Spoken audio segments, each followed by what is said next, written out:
2 மாத கோடை விடுமுறைக்கு பின்னர் தமிழகம் முழுவதும் அரசு மற்றும் அரசு உதவி பெறும் பள்ளிகள் இன்று திறக்கப்பட்டுள்ளன. கோவை அரசு மருத்துவமனை அருகே உள்ள செயின்ட் பிரான்சிஸ் பள்ளியில் மாணவிகள் உற்சாகமாக பள்ளிக்கு வந்து கொண்டிருக்கின்றனர். இதுகுறித்த கூடுதல் தகவல்களை நமது மண்டல தலைமை செய்தியாளர் குருசாமியிடம் கேட்கலாம். வணக்கம் குருசாமி, மாணவர்கள் இந்த கோடை விடுமுறை முடிந்து இப்போது பள்ளிக்கு வர ஆரம்பித்திருக்கின்றனர்.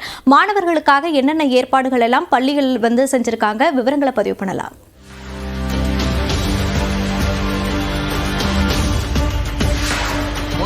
2 மாத கோடை விடுமுறைக்கு பின்னர் தமிழகம் முழுவதும் இன்று பள்ளிகள் திறக்கப்பட்டுள்ளது.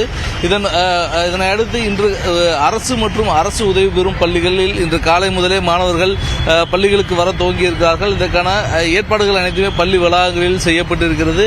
நாம் தற்பொழுது கோவை அரசு மருத்துவமனை அருகில் இருக்கக்கூடிய அரசு உதவி பெறும் மற்றும் அரசு உதவி பெறும் பள்ளியான செயின்ட் பிரான்சிஸ் மற்றும் சென்ட் ஜோசப் பள்ளி வளாகத்தில் இருக்கிறோம். இந்த பள்ளி வளாகத்தில் இன்று காலை முதல் மாணவர்கள் வருகையை முன்னிட்டு பள்ளி வளாகத்தில் மாணவர்களை வரவேற்பதற்கான உற்சாகமான ஏற்பாடுகள் செய்யப்பட்டிருக்கிறது. குறிப்பாக வரக்கூடிய குழந்தைகளை மகிழ்ச்சியுடன் உள்ளே அழைப்பதற்காக மிக்கி மவுஸ் வேடம் அணிந்து குழந்தைகள் தற்பொழுது பள்ளி வாசலில் இருந்து குழந்தைகளை மிகுந்த உற்சாகத்துடன் வரவேற்றுக் கொண்டிருக்கிறார்கள்.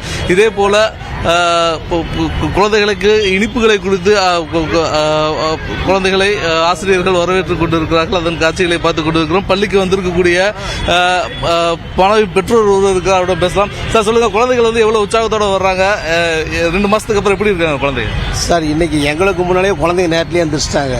காலையில் பார்த்தீங்கன்னா அவங்க 5 மணிக்கெல்லாம் எந்திரிச்சு ரெடி ஆகிட்டாங்க. இப்போ வர டிராபிக் தான் பயங்கரமா இருக்குங்க. டிராபிக்கோட கிளீன் பண்ண இன்னும் நிறைய பெற்றோர் சீக்கிரம் வந்துடுவாங்க சார். புண்ணிவா பாப்பா, சொல்லுங்க, 2 மாசத்துக்கு ஒரு ஸ்கூலுக்கு வரீங்க, எப்படி ஃபீல் பண்றீங்க? ஃப்ரெண்ட்ஸ் எல்லாம் பார்க்க போறீங்க? ஜாலியா இருக்கு, ரொம்ப ஜாலியா இருக்கு. ஸ்கூலுக்கு வந்ததுலேருந்து புது ஸ்கூல் தானே, ரொம்பவே ஜாலியா இருக்கு இந்த ஸ்கூல். 2 மாசமா என்னெல்லாம் பண்ணிட்டு இருந்தீங்க? நான் வீட்டில் விளாண்டுட்டு தான் இருந்தேன். வேற விளையாட்டு ஒன்று இல்லை, கிரிக்கெட் அந்த மாதிரி தான் விளாண்டுருப்பேன் வீட்டில், அவ்வளோதான் பண்ணுவேன். பள்ளிக்கு வந்திருக்கக்கூடிய குழந்தைகள் சிலர் இருக்கிறார்கள், அவரிடம் பேசலாம். பாப்பா, சொல்லுங்க, 2 மாசம் கழிச்சு ஸ்கூலுக்கு வந்திருக்கீங்க, எப்படி ஃபீல் பண்றீங்க?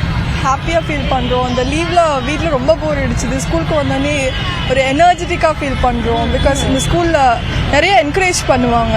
மார்னிங் வந்தோடனே வெல்கம் பண்ணுறதுக்கு நிறைய பேர். So we enjoy a lot. 2 மாசமா என்னெல்லாம் பண்ணிட்டு இருந்தீங்க? 2 மாசம் ஃப்ரெண்ட்ஸை பார்க்க போறீங்க, என்ன மாதிரி ஒரு ஃபீல்? நாங்கள் ரொம்ப ஹாப்பியாக ஃபீல் பண்ணுறோம். டீச்சர்ஸ், ஸ்டூடெண்ட்ஸ், அப்புறம் எங்களோட ஃப்ரெண்ட்ஸ், கிளாஸ்மேட்ஸ் எல்லாரையும் பார்க்க ரொம்ப சந்தோஷமாக இருக்குது. பள்ளி மாணவ மாணவிகள் மிகுந்த உற்சாகத்துடன் 2 மாத விடுமுறைக்கு பின்னர் பள்ளிகளுக்கு வந்து கொண்டிருக்கிறார்கள். இதேபோன்று அரசு மற்றும் அரசு உதவி பெறும் பள்ளிகளில் முதல் நாளான இன்றே பாடப்புத்தகங்கள் மற்றும் நோட்டுகள் உள்ளிட்ட அனைத்து உபகரணங்களும் வழங்கப்படுவதற்கான ஏற்பாடுகளையும் மாவட்ட நிர்வாகம் தயார் நிலையில் வைத்துள்ளது. கோவை மாவட்டத்தை பொறுத்தவரை சுமார் 1000க்கும் மேற்பட்ட பள்ளிகள், மாநகராட்சி பள்ளிகள் என அனைத்து பள்ளிகளும் இன்றைய தினம் இன்று முதல் செயல்பட துவங்கி இருக்கிறது. மோனிஷா, விரிவான விவரங்களுக்கு நன்றி குருசாமி.